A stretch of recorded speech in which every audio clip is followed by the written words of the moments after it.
Hi there, let's take a look at how to upload recipes from supported websites into Project Groceries.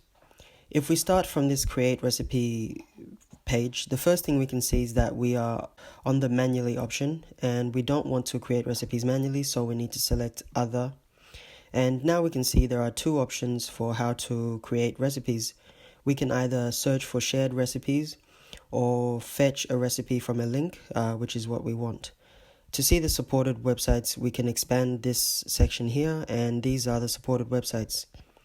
Let's say we want a recipe from taste.com.au. We would just go to the website and let's go with the recipe of the day.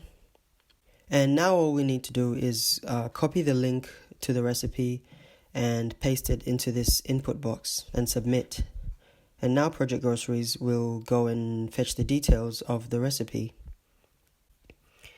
Now that the details of the recipe are all here, we can go ahead and finalize everything. We can adjust the number of servings, optionally give it a tag. So I'm going to give this a tag of test. And we can even share this recipe with other schools. If we go further down, we can see the image has also been fetched, and the method is here. We can edit this or remove it to our liking. And finally, what Project Groceries tries to do is to match the ingredients in the recipe to ingredients that we already have in Project Groceries. For example, it matched 24 beef chipolata sausages to the ingredient we already have, but was not able to match the other two ingredients, so we need to match those manually. So for this one egg, we just search for egg and select that.